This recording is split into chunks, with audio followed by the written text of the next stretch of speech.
Abel Ferreira fora dos planos da CBF. Vídeo de hoje do canal do Nicola traz atualizações sobre a busca de Edinaldo Rodrigues para um substituto de Dorival Júnior. Preciso te atualizar também sobre um déficit recorde do São Paulo em toda a sua história. Já o Flamengo está de olho em Andréas Pereira, que já passou pelo próprio Fla. Conto também que o Corinthians tem de longe a maior média de público na atual temporada.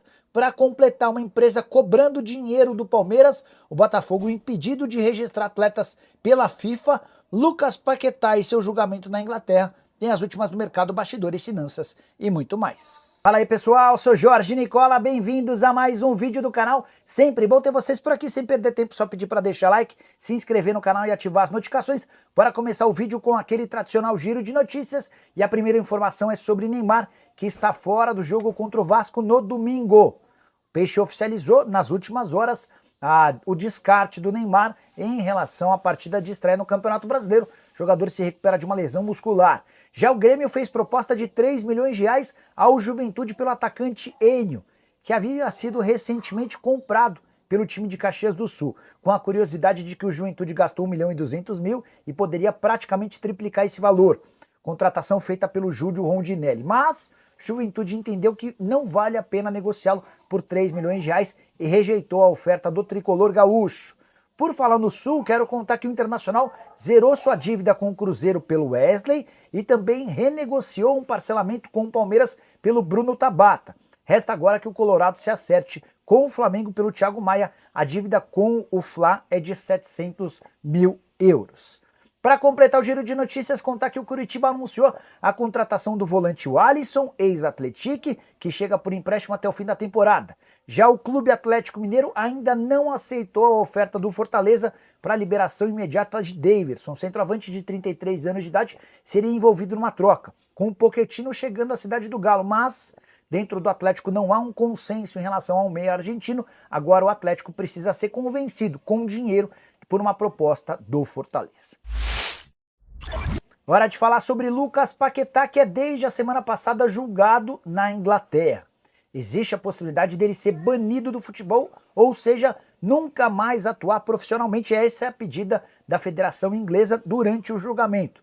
Tudo porque o Paquetá é acusado de forçar 4 cartões amarelos em benefício de apostadores da sua família lá no Rio de Janeiro. Apostas que variavam entre 30 e 300 reais. Tem uma novidade importante. O Paquetá conseguiu que o técnico David Moyes, que trabalhou com ele no West Ham e hoje comanda o Everton, testemunhasse a favor do meio atacante brasileiro. David Moyes, por exemplo, vai lembrar de um episódio que aconteceu em uma das partidas com suspeita de cartão forçado. Foi num confronto contra o Bournemouth que terminou empatado em 1-1.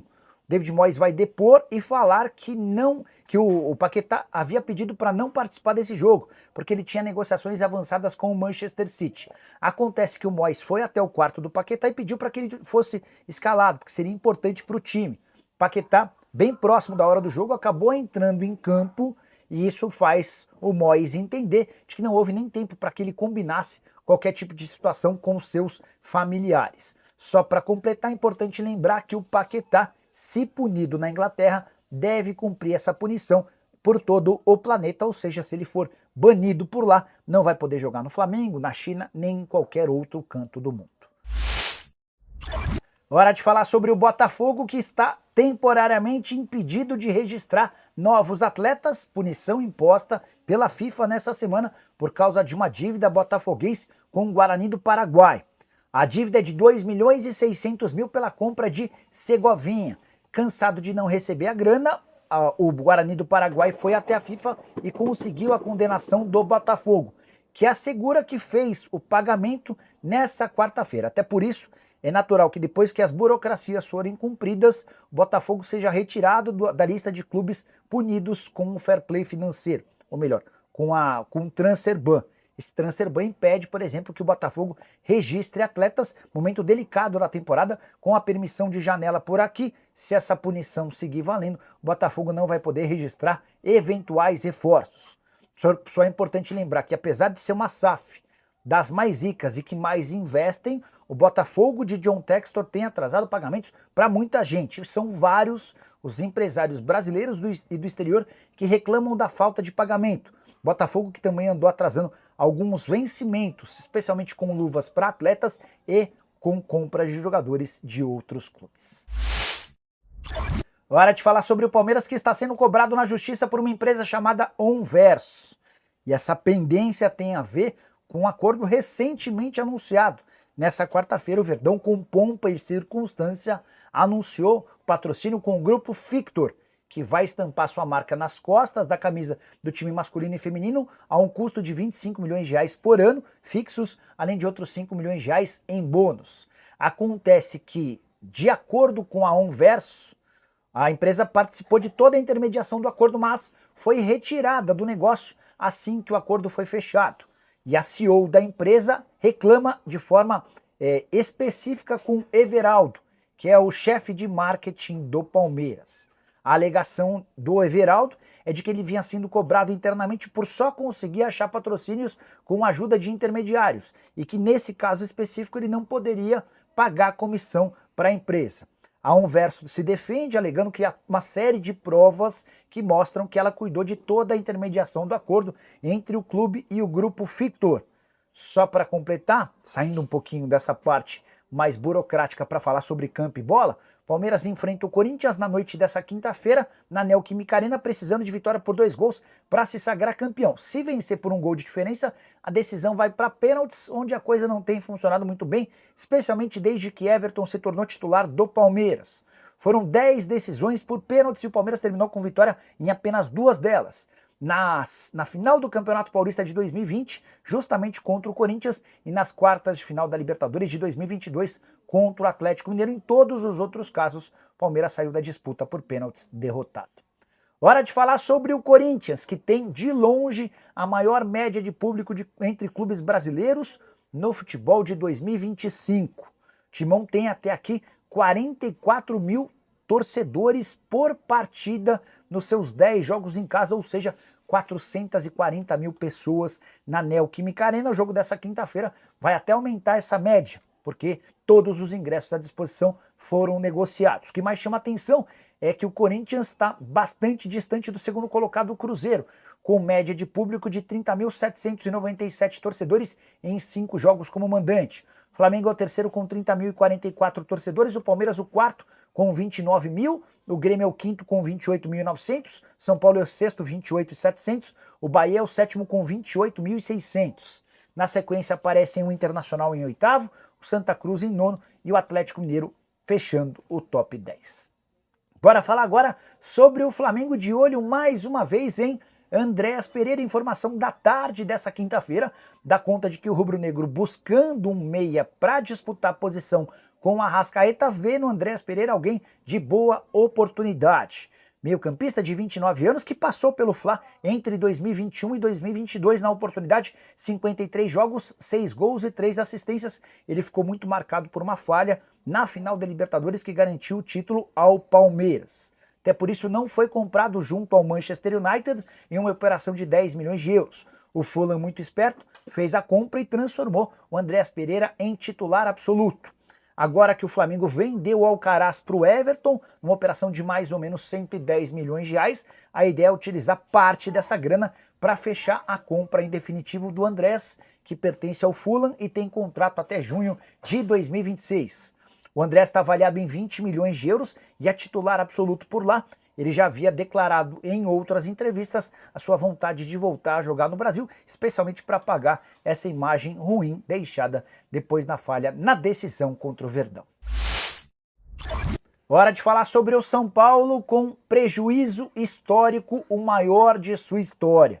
Nas últimas horas, membros do Conselho Deliberativo receberam números da temporada passada e o São Paulo, em 2024, registrou um prejuízo de 289 milhões de reais.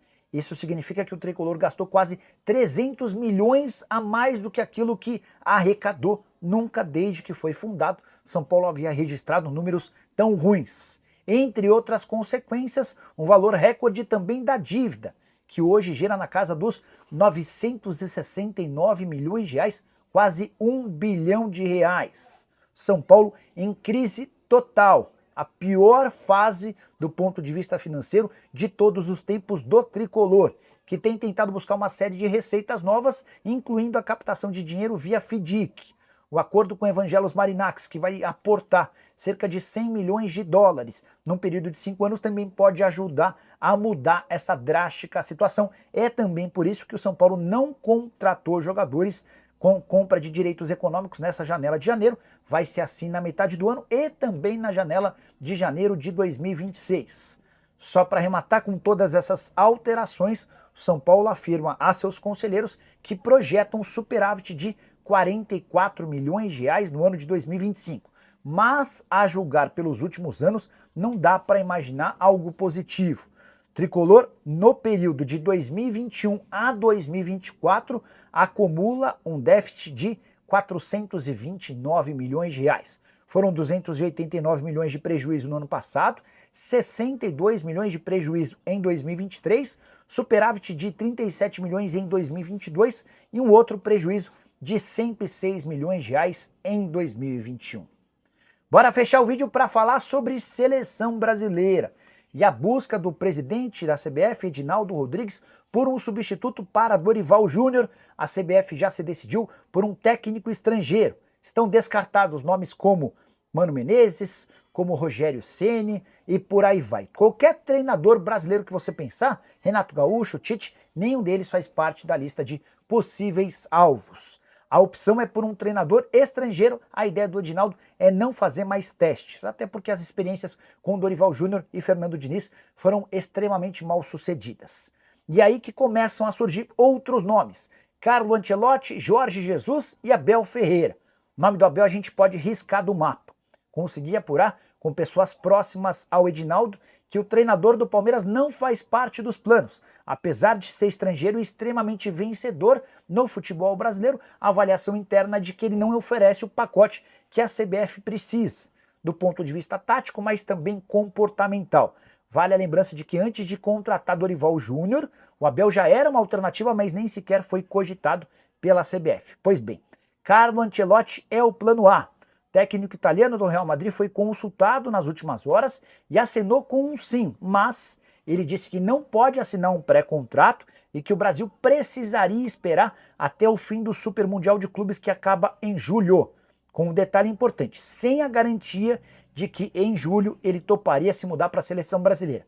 E é isso que faz com que Jorge Jesus vá ganhando chances, especialmente porque o técnico português do Al Hilal adoraria trabalhar na seleção e já deixou claro que abre mão da disputa do Super Mundial de Clubes pelo time saudita para comandar o Brasil na data FIFA do mês de junho, quando o Brasil enfrenta fora de casa o Equador e dentro de casa a seleção paraguaia. A insistência vai ser no Ancelotti, mas se o técnico italiano não der garantias de que será o treinador brasileiro na metade do ano, pode acabar sobrando para Jorge Jesus, que tenta melhorar a sua situação com o jogador Neymar. Venho contando para vocês nos últimos dias sobre uma treta pesada que existiu entre o Neymar e o JJ antes da vinda do craque pro futebol brasileiro. Neymar, na frente de outros atletas, chamou o Jorge Jesus de traíra e disse ou lembrou ao JJ de que o mundo daria voltas e que o sonho do Jorge Jesus de treinar a seleção brasileira poderia ser impedido exatamente por conta de uma restrição imposta pelo Neymar. Aguardemos cenas dos próximos capítulos, prometo ficar de olho para contar qualquer novidade para vocês. Combinado? A partir das 7 tem live do Nicola para responder as perguntas. Não esquece, abraço, deixa like, se inscreve no canal, tchau. Torcida do Botafogo em êxtase. Anúncio bomba abala o futebol brasileiro. Antes de mais nada, se você é apaixonado pelo Glorioso, já chega deixando o like, se inscreve no canal Glorioso News e ativa o sininho, porque hoje a notícia que temos para vocês é simplesmente inacreditável. Algo que pode mudar completamente o rumo do Botafogo nesta temporada. E você não vai querer perder nada. Agora, segura essa, torcedor. Nos últimos dias, uma bomba explodiu nos bastidores do futebol brasileiro, e o Botafogo está diretamente envolvido. Se preparem, porque o John Textor entrou em cena mais uma vez e pode estar prestes a fazer uma jogada de mestre no mercado da bola. Algo que pegou todo mundo de surpresa e já está gerando uma enorme repercussão entre os torcedores. A torcida já está enlouquecida nas redes sociais, e não é para menos. Uma contratação de peso foi anunciada recentemente e acreditem, essa negociação pode mudar tudo para o elenco do técnico Renato Paiva. Fontes confiáveis garantem que há movimentações intensas nos bastidores e que um jogador de velocidade, habilidade e poder ofensivo pode estar a caminho do Nilton Santos. E agora, torcedor? Quem será esse nome tão aguardado? A expectativa é gigantesca. Os torcedores já começaram a fazer especulações, e os indícios apontam para um reforço que cairia como uma luva no ataque do Botafogo. E não estamos falando de qualquer jogador, estamos falando de um talento que já brilhou nos gramados brasileiros e que pode trazer um diferencial incrível para o Glorioso. Sim, estamos falando de Wesley Ribeiro da Silva. Isso mesmo. O ponta-esquerda do Internacional entrou no radar do Botafogo e John Testor já está envolvido diretamente nas tratativas. Informações indicam que Renato Paiva gostou muito da ideia de contar com Wesley no elenco, e a diretoria está estudando a melhor forma de avançar na negociação. A torcida já está pedindo para o clube agir rápido, porque Wesley pode ser um dos reforços mais estratégicos da temporada. Seu estilo de jogo dinâmico, veloz e driblador pode ser exatamente o que o Botafogo precisa para brigar na parte de cima da tabela. E agora, torcedor, eu quero saber de você. Acha que Wesley seria um reforço de peso para o Glorioso? Comenta aqui embaixo a sua opinião. E claro, não se esqueça de se inscrever no canal Glorioso News, ativar o sininho e compartilhar esse vídeo com a galera. Porque se essa negociação se concretizar, vocês vão saber de tudo em primeira mão aqui no canal. Vem muita coisa boa por aí, e você não vai querer perder nada.